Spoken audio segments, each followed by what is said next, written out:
Bien, buen día a todos. Vamos a comenzar. Voy a compartir mi pantalla para que iniciemos.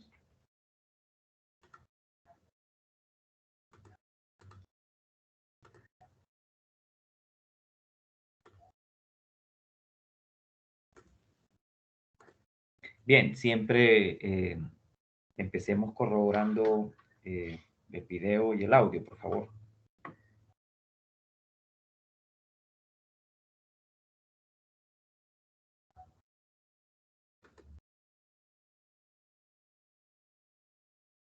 A ver, Cristian, Azucena, Dariel, ¿me pueden corroborar el que están observando video y audio, escuchando? Sí, Sí, Nick. Sí. Perfecto, audio y Sí. video. perfecto. Bien, entonces, vean, estoy utilizando mucho esta enciclopedia del cuerpo humano para ilustrar lo que quiero mostrar. Recuerde cómo el cuerpo de los seres vivos está organizado. Por lo menos hablando de los organismos multicelulares, ¿verdad? Como el cuerpo de un organismo multicelular está organizado desde, pues básicamente el nivel de los átomos, moléculas, el nivel químico, hasta el nivel celular, el nivel de tejidos, el nivel de órganos. Entonces, vamos a hablar un poco hoy tanto de la comunicación celular en el cuerpo de organismos multicelulares, como también hablar un poco de los tejidos. Pero recordemos que los tejidos en nuestro cuerpo, el tejido adiposo, que es el tejido que almacena la grasa, ¿verdad? En esas células llamadas adipocitos, el tejido cartilaginoso, que se ubica en diferentes partes de nuestro cuerpo y permite el movimiento y que está formado de esas células que se llaman condrocitos, el tejido óseo, el tejido nervioso, etc. Cuando hablamos de tejidos, recordemos que esos tejidos no son masas de células que solo están ubicadas en el mismo lugar, en el cuerpo, sino que son células que están ubicadas en el mismo lugar, que tienen básicamente la misma forma y que cumplen o la misma función o funciones complementarias en ese tejido, ¿verdad? Esos son los tejidos. Son agrupaciones de células que tienen características en común, ¿no? Su forma, su ubicación, su función, y entonces que forman esos tejidos. Recuerde también que, bueno, nuestro cuerpo es un complejo de 75 trillones aproximadamente de células que funcionan coordinadamente unas con otras. Eso es un tema bien complejo, entender cómo las células pueden coordinar sus funciones, coordinar sus actividades, a pesar de que sean de tejidos distintos, ¿verdad? Como las células de la piel, por ejemplo, de sus manos, pueden coordinarse perfectamente con el tejido vascular, con todos los conductos vasculares o vasos sanguíneos que llegan hasta esa mano y le permiten la irrigación de sangre y la recepción de oxígeno para que esa mano pueda funcionar. ¿Cómo se pueden coordinar esos tejidos de la mano con los tejidos vasculares y con el cerebro, ¿verdad? Con los tejidos nerviosos que controlan y administran las funciones del organismo. Es difícil llegar a un entendimiento completo de cómo el cuerpo de los seres multicelulares hacen eso, cómo se pueden coordinar. Pero por lo menos vamos a tratar de ver algunos detalles de esa comunicación, porque no se le olvide nunca, a pesar de que somos un cúmulo bastante grande de células distintas, porque recuerde también, ya lo habíamos dicho, que el cuerpo humano está formado básicamente de unas 200, más o menos, de unos 200 tipos de células distintas, ¿verdad? Distribuidas, según ve usted en esta imagen, distribuidas esas células en diferentes tejidos, ¿verdad? Tejido muscular, muscular esquelético, tejido muscular liso, tejido óseo, ¿verdad? El hueso, o si hablamos de tejidos conectivos, que son unos tejidos intermedios que, como su nombre lo indica, sirven como de puente entre un tejido y otro. El cartílago, el tejido cartilaginoso, ¿verdad? Que hay en muchas partes de nuestro cuerpo, como en nuestro tabique nasal o en el pabellón auricular, la oreja. El tejido adiposo, otros tejidos conectivos como el tejido conectivo denso, el tejido nervioso, el tejido epitelial. Entonces, vea, somos muchas células distintas, nuestro cuerpo está formado de esas muchas células, 200 tipos de células distintas que se coordinan perfectamente para funcionar, para que usted y yo podamos realizar todas nuestras actividades diarias normales, respirar, movernos, el pensamiento, ¿verdad? El raciocinio, el hablar, etc. Todo lo que somos nosotros, esto no lo debo de dejar de remarcar, todo lo que somos nosotros es el resultado del funcionamiento de nuestras células, ¿verdad? Por eso es que, por ejemplo, cuando una persona tiene cáncer, una persona desarrolla cáncer, esa enfermedad tan terrible, eh, que es muy variada, de hecho, porque afecta pues prácticamente todos los órganos del cuerpo. Cuando alguien tiene cáncer, el hecho de que esté adolorida esa persona, el hecho de que tenga fallos en diferentes órganos día a día y que esa persona tenga un sufrimiento y esté postrada, etcétera, es el resultado del mal funcionamiento celular en el tejido que está afectado o en el órgano que está afectado de esa persona, en el órgano que tiene cáncer, ¿verdad? Y básicamente el cáncer es una proliferación, una multiplicación exagerada, excesiva, de células que debieron haber muerto, pero que se siguen reproduciendo en ese tejido, porque les ha fallado el mecanismo de autodestrucción, ¿verdad? Las células tienen un tiempo de vida, así como cualquier ser vivo. Nacen, crecen, se desarrollan, adquieren funciones y luego mueren. Así son todas las células del cuerpo, igual, de todos los seres vivos. Pero cuando esas células se dañan, como que se dañara ese programa molecular, ese programa que está ahí codificado en el ADN de esas células, cuando ese programa de muerte, autodestrucción y muerte se daña, entonces la célula no muere, sino que sigue reproduciéndose. Y eso es lo que produce que en ese tejido, en ese órgano, cada vez haya más células que forman ese tumor. El tumor en el cáncer es en realidad células que no deberían de estar ahí, ¿verdad? Entonces, que no se nos olvide eso, que no se nos olvide que nosotros somos el resultado del funcionamiento de nuestras células, ¿verdad? Aquí está, miren, las células y los tejidos, y se dice que más o menos unas 200 diferentes tipos de células existen en el cuerpo humano, con funciones distintas pero complementarias, ¿verdad? Ahí está. Bien, esto obviamente usted lo encuentra en las enciclopedias de anatomía con mucho detalle, pero también en los libros de biología se habla de esto. Bueno, quiero que se fijen en algo. El ser humano, igual que cualquier otro animal, o incluso las plantas, si estamos hablando de organismos multicelulares, igual están formados de muchos tipos de células, si hablamos de otros animales o de las mismas plantas, están formados, su cuerpo está formado de muchos tipos de células que forman tejidos, que forman órganos. Entonces, en todos los animales y en todos los organismos multicelulares, las plantas, los hongos, las células en los tejidos eh, tienen una relación bien estrecha, son vecinas. Claro, es lógico pensar que cuando hablamos de un tejido, por ejemplo, si vemos una glándula, ¿verdad? Digamos una glándula sudorípara o una glándula sebácea de la piel.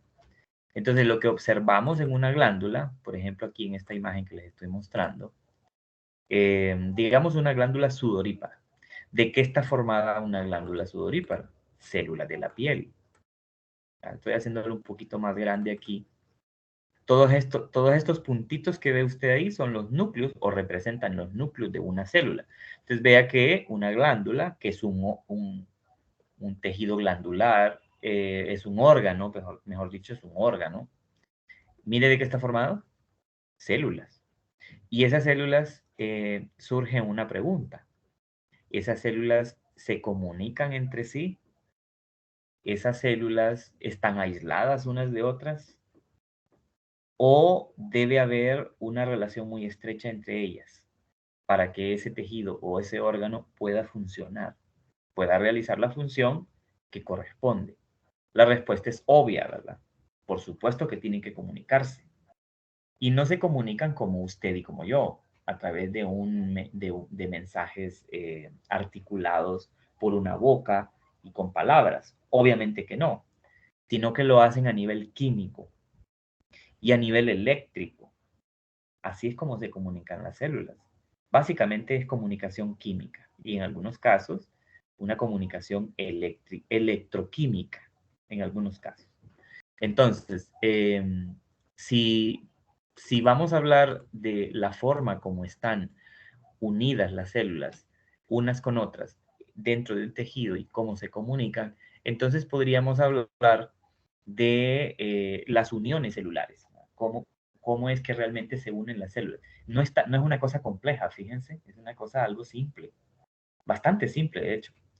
Eh, claro, la comunicación celular en sí no es simple, pero la forma como están unidas unas células con otras, como vecinas en un barrio o en una colonia, sí es fácil de entender. Ahorita lo vamos a ver. Para ello voy a utilizar el capítulo 5 del libro de Audesirk, que ya lo estuvimos viendo, ya lo hemos estado analizando, cuyo tema es la estructura y función de la membrana celular. Entonces me voy a ir a la página 124 en este capítulo. Y aquí entonces ustedes ven el tema, acá, miren, en el apartado 5.3, el apartado cómo las uniones especializadas permiten a las células establecer conexiones y comunicaciones.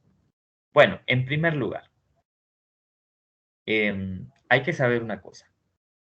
Estamos hablando de organismos multicelulares, porque claro, un organismo unicelular, como es una única célula, no necesita comunicarse con otra que esté tan cerca, a menos que sea para reproducción, por ejemplo. Ahí es otra cosa. Pero estamos hablando de las células que forman los tejidos en los organismos multicelulares. Entonces, hay estructuras especializadas, no solamente estructuras especializadas en la membrana de cada célula, que hace posible que pueda adherirse a otra, unirse, pegarse y estar estrechamente relacionada con otras. Y a eso es a lo que llamamos uniones celulares. Las uniones celulares son estructuras especiales que se desarrollan en la membrana de las células, ¿verdad? Eso es. Y esas estructuras especiales básicamente consisten en proteínas que sirven como punto de unión, porque recuerde, lo voy a recordar esto, porque esto ya lo habíamos dicho. Si nos vamos al inicio del capítulo otra vez, este capítulo 5, si nos vamos al inicio, y habíamos visto... Hola, ¿sí? ¿Están En escuchando el bien? libro de Solomon, En el libro de el Solomon, capítulo en el libro de Solomon, el tema de membrana es en el capítulo 15, que dice membrana biológica, dice el capítulo en el libro de Solomon. Lo voy a abrir para que usted lo pueda ver. Aquí está, capítulo 15, que también está el tema de uniones celulares, acá, en este capítulo que dice membrana biológicas. Entonces, en algún apartado abajo, usted avanza en el capítulo y en algún momento va a llegar al tema de las uniones celulares. Ahorita se lo muestro. Transporte activo, exocitosis, endocitosis. Y luego de eso está el tema de uniones celulares. Aquí está. Aquí abajo. Creo que es la página. Bueno, sí, no es el mismo libro el que va a tener usted. Va a tener un libro diferente, pero aquí está, el tema de uniones celulares. Ahí está. Capítulo 15 del libro de Solomon. Ahí está. Estoy Sí, ya utilizando la encontré. ahorita, sí, perfecto. Estoy utilizando ahorita el libro de Audecirc porque es más sencilla la ilustración para poder explicarla ahorita. Entonces, volviendo aquí al capítulo 5 del libro de Audecirc, recuerdan que estuvimos viendo esta estructura básica de la membrana, ¿verdad? Cómo se ve una membrana o de qué está compuesta una membrana celular. Ya decíamos, doble capa de fosfolípidos y una serie de proteínas que están asociadas a esa membrana.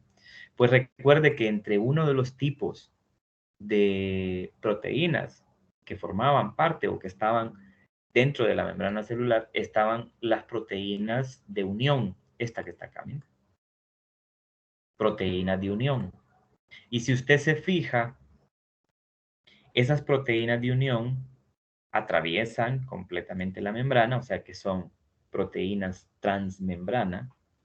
Y si usted se fija también, de esas proteínas salen unos filamentos, esos como lazos en azul.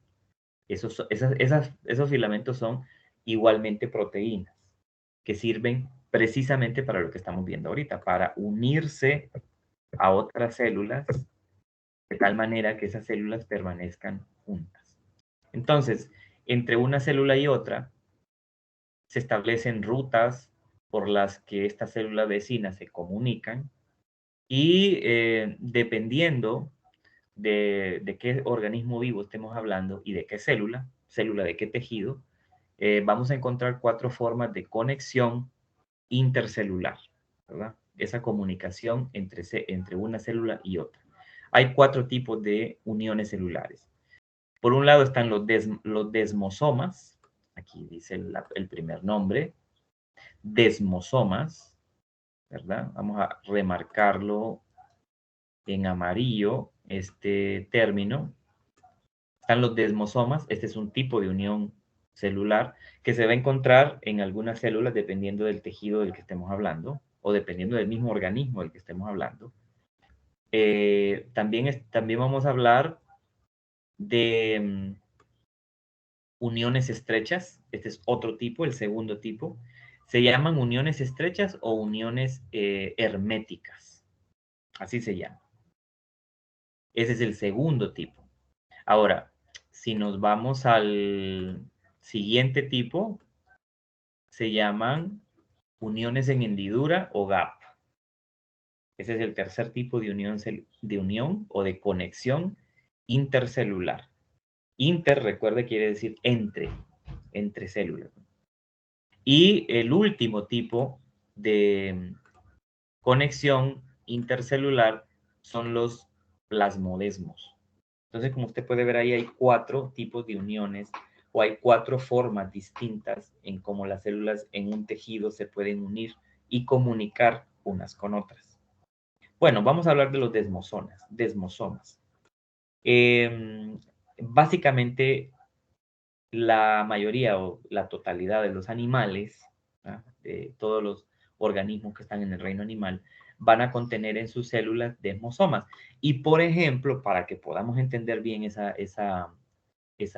tipo de unión, vamos a encontrar desmosomas en las células de la piel, en las células del intestino, en las células de la vejiga urinaria, por ejemplo. ¿Y por qué? Ah, bueno, porque los animales somos organismos que nos movemos mucho. Nos estiramos nuestros músculos, nuestro cuerpo. A veces comprimimos nuestro cuerpo, nos contraemos así, nos hacemos un nudito a veces cuando tenemos frío, por ejemplo, y nos comprimimos en una cobija. O a veces doblamos nuestro cuerpo. Entonces, esos movimientos, si no hay una unión fuerte entre una célula y otra en los tejidos, las células se pueden separar, porque recuerda que estamos hablando de un movimiento que a nivel celular sería un movimiento bien, bien brusco, ¿verdad? Estirarse, correr, saltar, comprimir el cuerpo, doblar el cuerpo. Entonces, en lugares del cuerpo de los animales, como en la piel, que se estira mucho, ¿verdad? espérenme, voy a quitar eso ahí. En la piel, que se estira mucho, en el intestino, que recibe constantemente agua, alimentos, y que hay mucho movimiento en el intestino, en la vejiga urinaria, que se llena, ¿verdad?, con agua mezclada con desechos que tienen que eliminarse del cuerpo y se estira bastante ese tejido de la vejiga. Y en otros órganos más, las células deben de estar muy bien unidas para no separarse en esos movimientos. Entonces, a esas uniones que hacen eso posible se les llama desmosomas. Y los desmosomas, básicamente, aquí se los voy a mostrar, aquí hay una imagen, esto sería un desmosoma, esto en azul, ya se los explico. Solo quiero que se fijen aquí en la teoría, que dice algo importante, que en una desmosoma, las membranas de células contiguas o células vecinas, las membranas plasmáticas o las membranas celulares, se unen por un complejo de diversas proteínas de enlace, proteínas de unión como las que vimos ahorita recién en la imagen que les mostré, ¿verdad? Que están ahí en la membrana. Proteínas con filamentos intermedios del citoesqueleto se encuentran unidas dentro de los desmosomas y se extienden al interior de cada célula, lo que refuerza la unión. Entonces aquí nos está diciendo dos cosas interesantes. Porque como debe de haber una unión fuerte entre esas células vecinas, entonces por un lado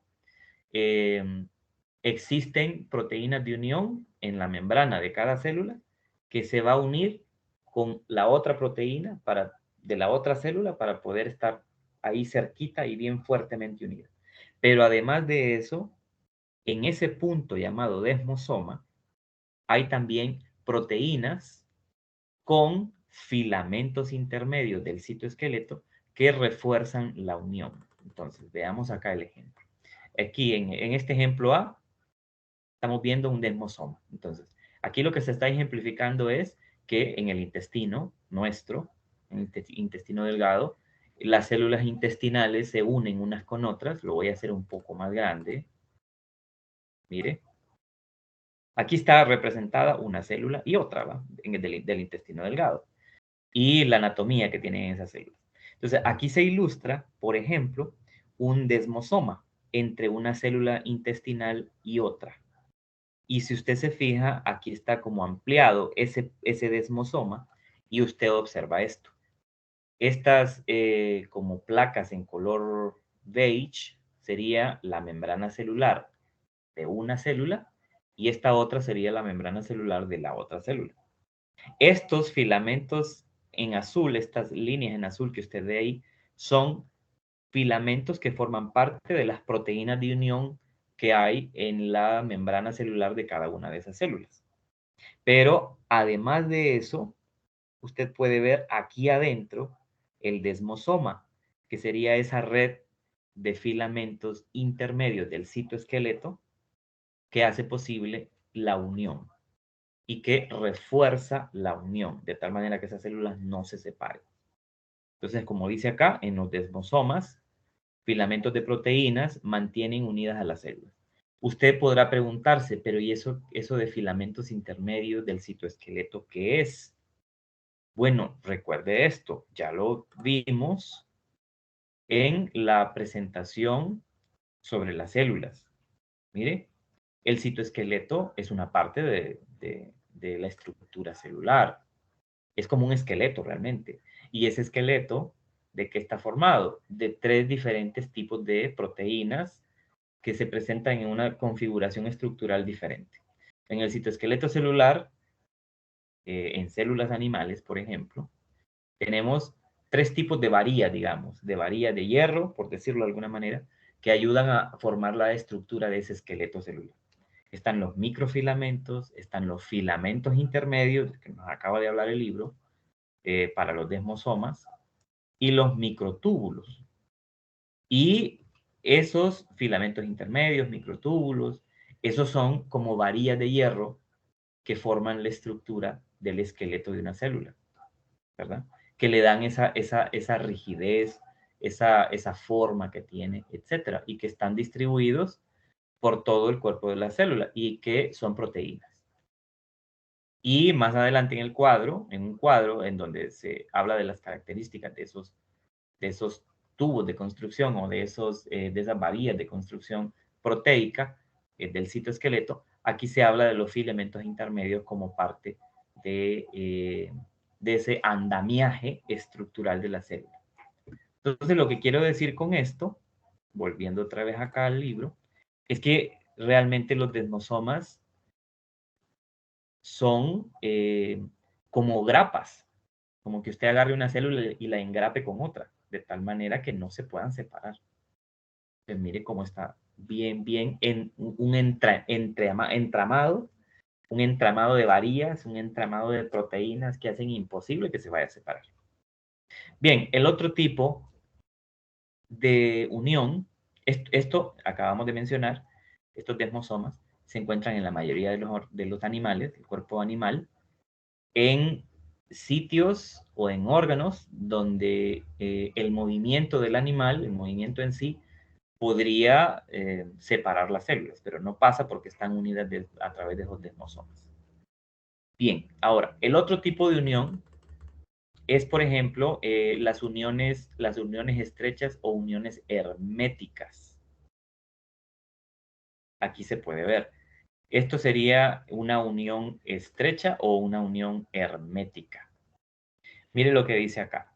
En las uniones estrechas o herméticas, las proteínas sellan a las células.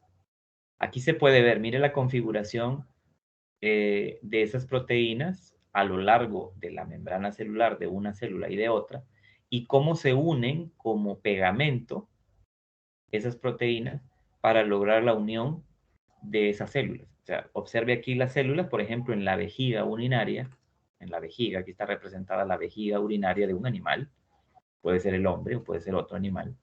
Aquí tenemos las células de esa vejiga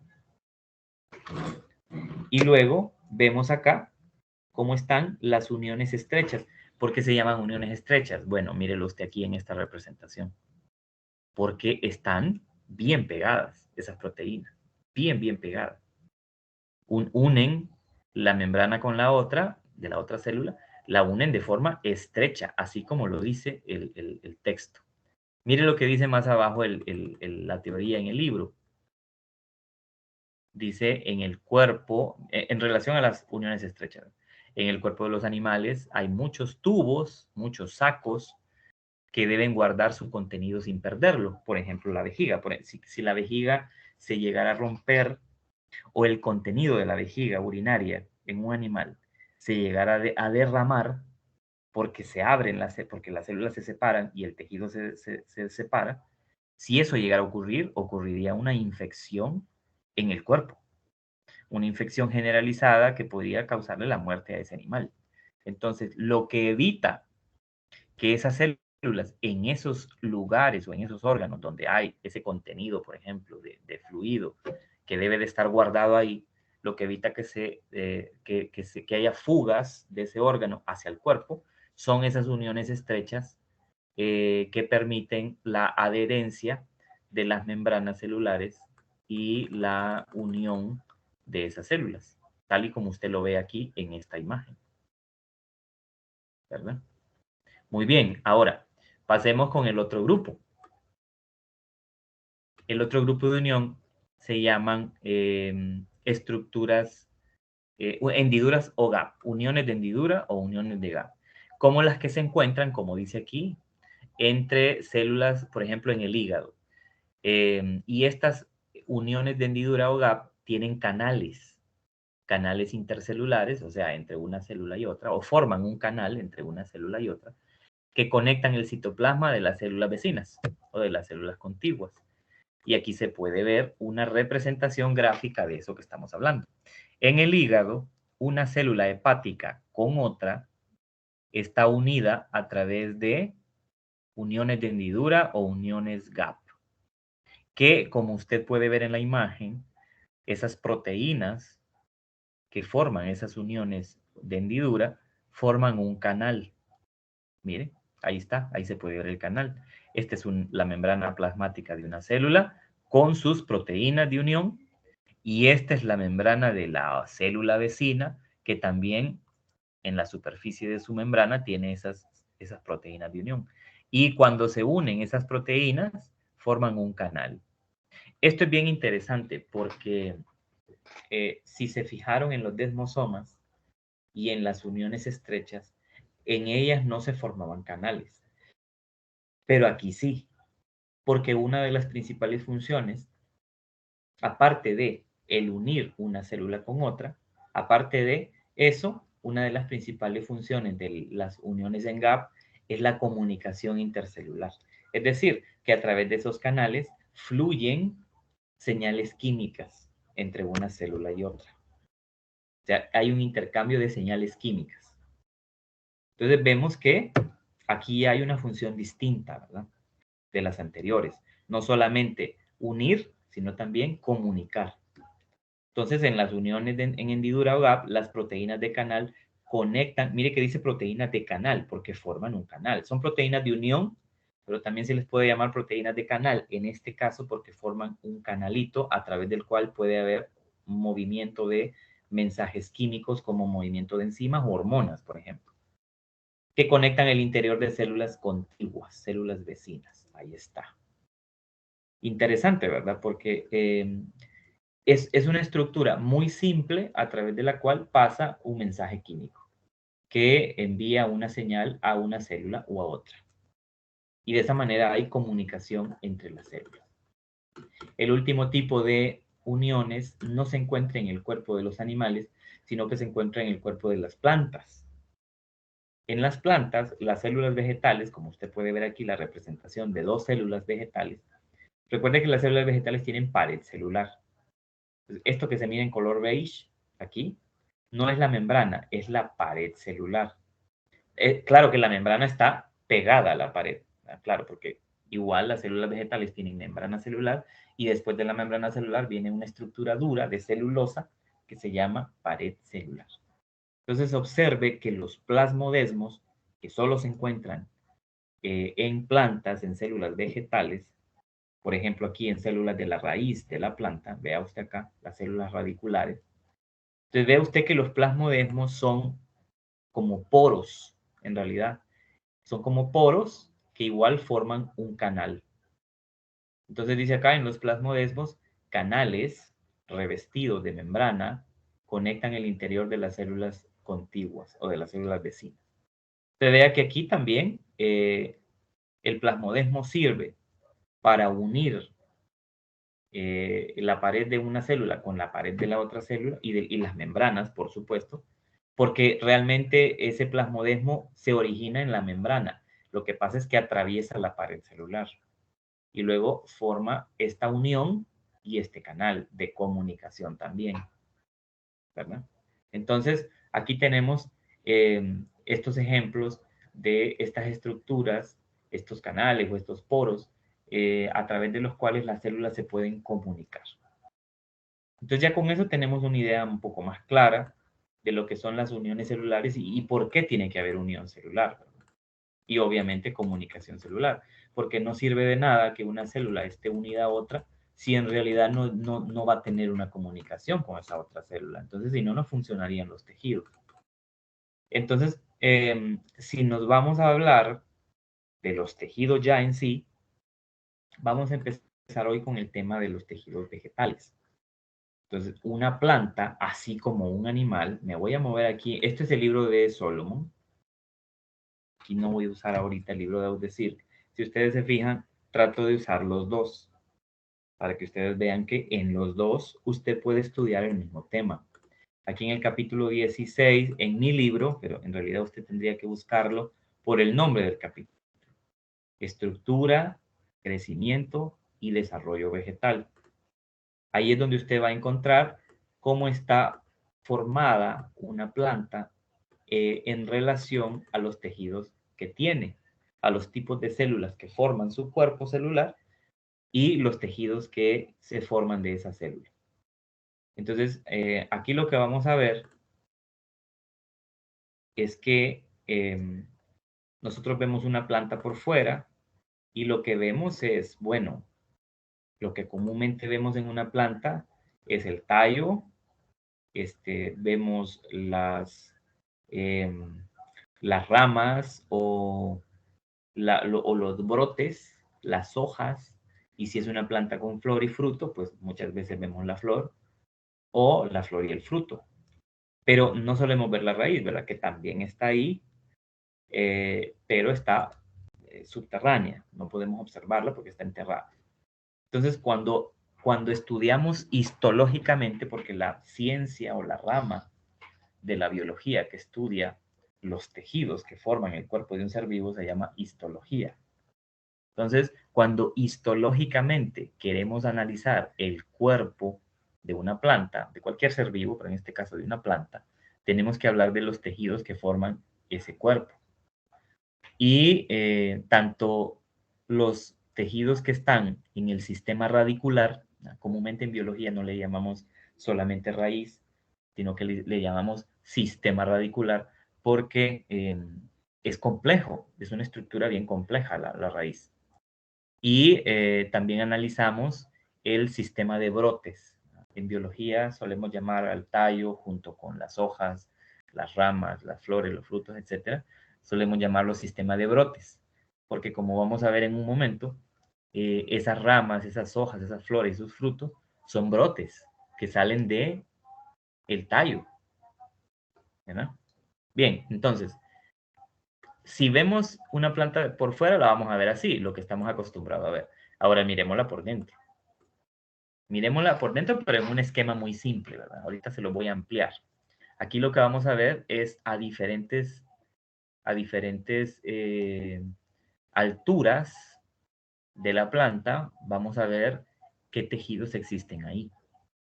Que es lo mismo que si hiciéramos una disección de un animal, ¿verdad? Si hiciéramos cortes de un animal en diferentes partes del cuerpo y quisiéramos ver qué células están formando los tejidos en esos cortes, en esas partes donde hicimos los cortes, igual veríamos células distintas, tejidos distintos. ¿Verdad? Es lo mismo. Entonces, vámonos acá. Y solo para hablar de manera muy general de esto, en una planta vamos a encontrar 4 tipos principales de tejidos. Tienen menos tejidos que nosotros los animales. Entonces, en una planta vamos a encontrar, como les digo, 4 tipos principales de tejidos. Vamos a encontrar un sistema de tejidos epidérmico, que va a formar la cubierta externa, serían todas las células que forman la cubierta externa de la planta y que por lo tanto aíslan el interior de la planta de lo que hay en el exterior. Entonces es un sistema llamado sistema de tejidos epidérmico o sistema epidérmico, que forma una epidermis que tiene las mismas funciones que la epidermis en nosotros, que es la de aislar y de dar protección. Y el sistema epidérmico que está representado aquí por este color café, vean que es el tejido más externo, igual que en el cuerpo de los animales, ¿verdad? El sistema epidérmico, los tejidos epidérmicos son los más externos, por lo menos los que tapizan el exterior del cuerpo, la superficie del cuerpo hacia el exterior. Y si ustedes observan, los cortes transversales que se están haciendo aquí en la planta, son un corte transversal de raíz. Vemos que a nivel de la raíz encontramos tejido epidérmico, el primer tejido que encontramos. Si hacemos un corte transversal más arriba en el tallo, vamos a ver que también vamos a encontrar el primer tejido que vamos a ver, va a ser el sistema epidérmico. O si hacemos un corte en una hoja, igual vea, lo primero, el primer tejido de afuera hacia adentro va a ser el sistema epidérmico, la epidermis. ¿Cuál es la función del sistema epidérmico? 2 funciones principales en las plantas. Hay más funciones, pero estas son las principales. Aislamiento y protección son las 2 funciones principales. Aislamiento, aislar el interior, todos los tejidos, proteger todos los tejidos que hay dentro. Y hay otras funciones también, que son muy parecidas a las funciones de la epidermis en los animales, que es la función de secreción. Las plantas también tienen glándulas que secretan o que producen secreciones que van dirigidas hacia afuera de la planta a través del epidermis. Y también el sistema epidérmico en la planta, igual que en el animal, tiene una función de sensación. porque también hay células que perciben los estímulos que vienen de fuera, cambios de temperatura, cambios de presión atmosférica, o luz, oscuridad. Ahí hay células que sirven como sensores. ¿Dónde están esas células? Esas células están ubicadas en la epidermis. Ahora, si vemos más hacia adentro, tenemos otro tipo de sistema de tejido. Un tejido que está más adentro, después del tejido epidérmico, es el sistema fundamental. En el sistema fundamental hay varios tipos de células. Igual en el tejido epidérmico de la planta hay varios tipos de células que tienen funciones complementarias, ¿verdad? Entonces, en el tejido fundamental hay tres tipos principales de células. Hay células del parénquima, hay células del colénquima y hay células de esclerénquima. Esas células tienen funciones distintas.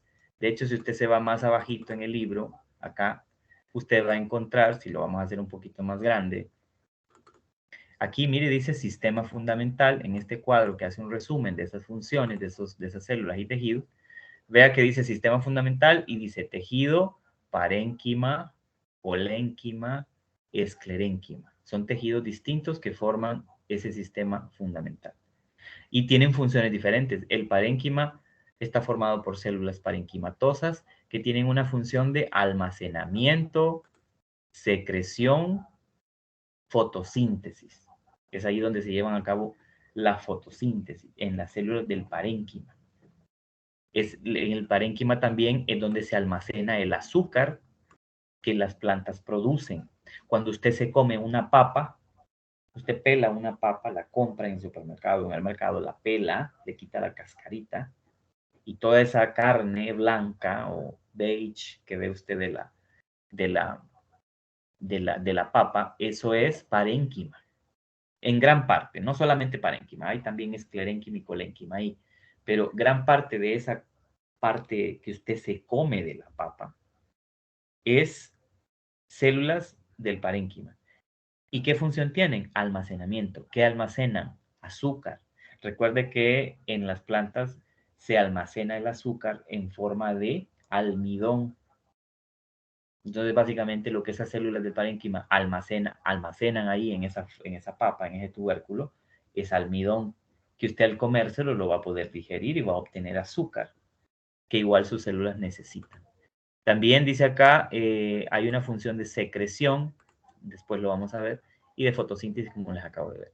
Y las células de colénquima y esclerénquima, colénquima son células colenquimatosas, tienen una función de darle sostén estructural a la planta, y las de esclerénquima, que son células esclerenquimatosas, que también hay otras que se llaman esclereidas o fibras, también tienen la función de darle sostén y reforzamiento a la planta. ¿Qué quiere decir esto? Que una planta, como no se mueve del lugar donde crece, tiene que crecer algo rígida, tiene que tener alguna estructura que le dé firmeza a esa planta y el menor viento no la vaya a botar. Entonces, para que las plantas tengan ese reforzamiento desde las células, hay ese tipo de células que tienen unas paredes celulares bastante gruesas, bastante celulosa ahí en esas paredes, y esas son las células del colénquima y del esclerénquima que le dan como soporte estructural. Es como cuando usted hace una columna para levantar un muro. Una columna que usted construya para levantar un muro no solamente va a llevar cemento, porque el cemento podría caerse con un terremoto o podría caerse con un golpe, con el choque de un auto, etc. Y usted tiene que reforzar esa columna. ¿Cómo refuerza esa columna? Con varillas de hierro, con un entramado de varillas de hierro, algunas más gruesas que otras.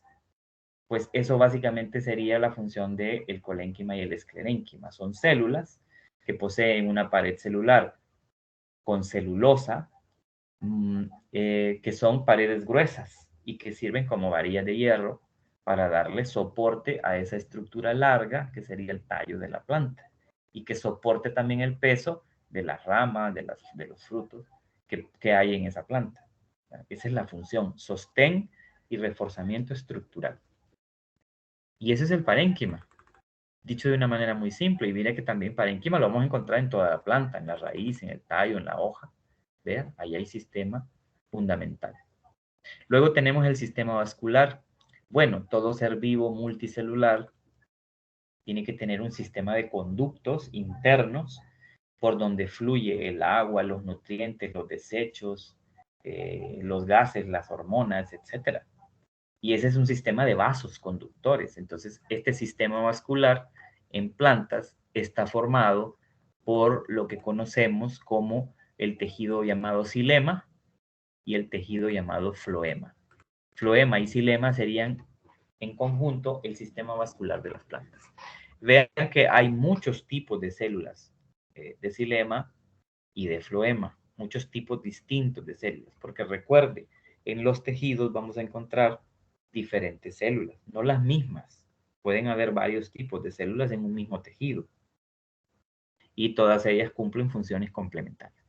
Dicho de una manera simple, todas las células del xilema, la función que tienen es conducir, como dice aquí, mire, conducción de agua y minerales o nutrientes desde las raíces hasta el tallo, las hojas, las flores y los frutos.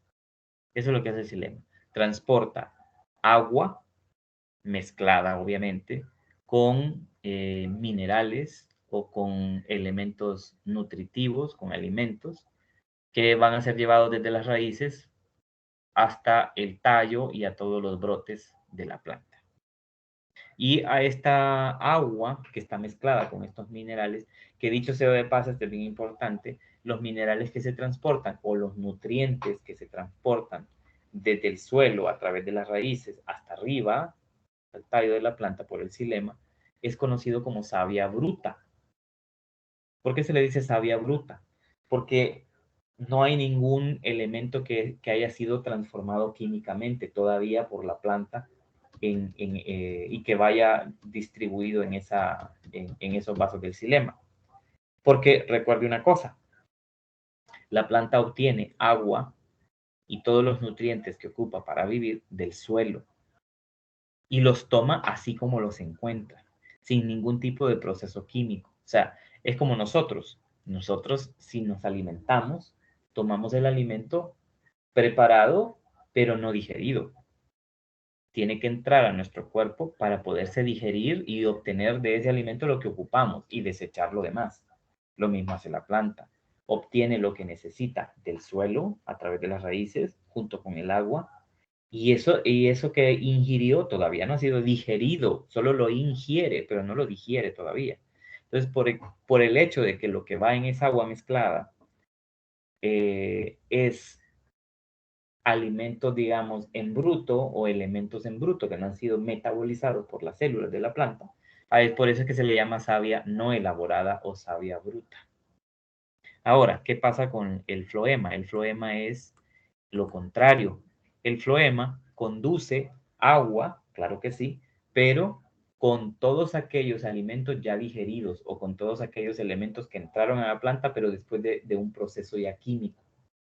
Y esto más importante aún, el floema transporta en el agua que contiene azúcar, que ya es un producto elaborado por el metabolismo celular. Entonces, y incluso la forma como fluye el agua a través del floema junto con ese azúcar es distinta la disposición. El xilema lleva, como me ha mencionado, el xilema lleva savia no elaborada desde las raíces en contra de la gravedad hacia arriba, hacia el tallo y hacia todas las partes de la planta.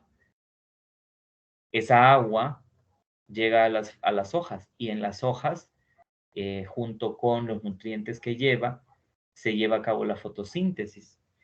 Una vez que se lleva a cabo la fotosíntesis en las hojas de las plantas, porque ese es el órgano fotosintético de una planta, las hojas, una vez que se realiza la fotosíntesis, ¿cuál es el producto químico de la fotosíntesis? Azúcar.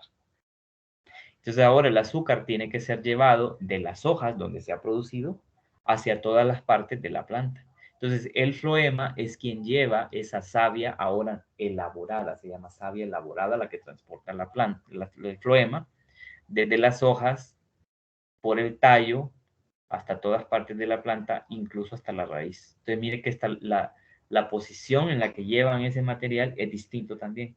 Xilema de raíces a tallo y floema de hojas a tallo a raíces.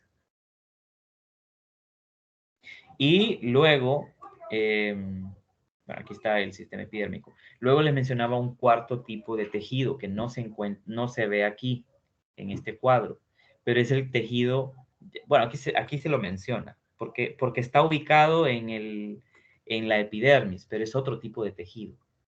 Es el tejido llamado meristemo. El tejido meristemático o el meristemo se encuentra en todas las plantas, pero hay dos tipos de meristemo.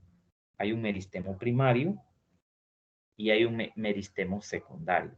El meristemo primario es un tejido de crecimiento. ¿Cómo crece la planta de ser una semilla, luego un brote y luego cómo crece el tallo hacia arriba o cómo crecen las raíces hacia abajo? Es porque el tejido de crecimiento en la planta se llama meristemo primario o también denominado meristemo apical. ¿Por qué se le llama meristemo apical? Porque esas células de crecimiento no están en todo el cuerpo de la planta, solo están en la epidermis de la raíz, en la punta de la raíz y en la epidermis del tallo, perdón que me fui muy arriba, en la epidermis del tallo, en la punta del tallo, en el ápice del tallo. Para no decir punta, decimos ápice. Entonces, el meristemo primario es un tejido de crecimiento, es el que hace posible el crecimiento vertical de la planta. Se ubica en el ápice del tallo y en el ápice de la raíz para producir ese crecimiento vertical. ¿Por qué se le llama primario? Porque el crecimiento es primario. Así se le denomina el crecimiento del tallo y de la raíz. Crecimiento primario, porque va en una posición vertical. Pero también hay un meristemo secundario, hay un tejido meristemático secundario, y ese es el que se encuentra no en todas las plantas, sino solamente en las que son leñosas, en las plantas leñosas. Las plantas leñosas son los arbustos y los árboles, que el tallo es sumamente duro y forma ese tronco que conocemos, que es duro. Entonces, ¿dónde está ubicado el meristemo secundario? El meristemo secundario también está ubicado en la epidermis, o en la peridermis, como dice aquí, de la planta, pero no en los ápices, sino más bien a los lados del tronco. Por eso es que usted cuando ve los árboles crecen a lo ancho, crecen hacia arriba, por supuesto, porque tienen meristemo apical también, pero tienen además meristemo secundario, que a ese meristemo secundario se le llama cambium. Ese es el nombre que recibe, se llama cambium. Y está a los lados del tronco. ¿Por qué está a los lados? Aquí se puede ver la raíz. Y por acá, vea en la raíz de una planta, cuando está creciendo, germinando una semilla, y comienza a crecer esa raíz, en el ápice o en la puntita de la raíz, mire lo que hay aquí, meristemo apical, que es el área donde van dividiéndose las células y dan lugar tanto al tallo como a las raíces. Y en los árboles, en los arbustos, el meristemo secundario, si esto es un tronco, el meristemo secundario o el cambium vascular, mire, aquí está, cambium vascular, se encuentra también ahí en la peridermis y el crecimiento que da es lateral, no es un crecimiento vertical, sino que es hacia los lados. Por eso es que los árboles nunca dejan de crecer hacia los lados. Crecen poco, algunas especies y otras más, pero un árbol nunca deja de crecer hacia los lados. Entonces, con el tiempo, un árbol siempre va a tener un tronco más ancho. ¿Y qué es lo que está haciendo posible que ese tronco crezca hacia lo ancho? El cambium vascular, que es un meristemo secundario, pero solo está en plantas leñosas, que son los arbustos y los árboles. Entonces, vea que estos son 4 tipos de tejidos que vamos a encontrar en las plantas y que pues determinan el crecimiento y desarrollo de esa planta y el funcionamiento de sus órganos, de sus tejidos, ¿no? Lo vamos a dejar ahí, ahí terminamos. En realidad, después vamos a hablar un poco de los tejidos del cuerpo de un animal. Obviamente, estas cosas ustedes las repasan solos en los libros o en otras fuentes que usted puede buscar para ampliar, ¿verdad? O para que quede un poquito más claro. Lo que hacemos nosotros en la videoconferencia, repetimos, es un resumen de lo que usted debe de leer y de lo que usted debe de estudiar en el material de lectura. Entonces, eso es en cuanto a los tejidos vegetales y las uniones celulares. Si tienen alguna duda, me la hacen. Yo con gusto la respondo ahorita. Mientras me hacen alguna pregunta, si la tienen. Ayer, que en el calendario estaba programada la actividad acumulativa, por una razón técnica, en realidad no fue culpa de ustedes ni mía. Por una razón técnica, algo pasó y se generaba un error al momento del crucigrama. Entonces, lo que vamos a hacer es que, como ya dije, lo pasamos para mañana jueves, la actividad acumulativa, siempre a la hora de clase. Y lo que voy a hacer es que voy a cambiar la actividad. Va a ser otra actividad, pero siempre pueden hacer uso del glosario que está ahí, ¿verdad? Porque el glosario sí se puede visualizar bien ahí en el aula. Un glosario de términos, ¿verdad? De la parte de átomos, moléculas, estructura celular. Ahí está, un glosario. Entonces, con ese glosario vamos a trabajar y vamos a disponer otra actividad mañana a la hora de clase. Bien, ¿alguna pregunta?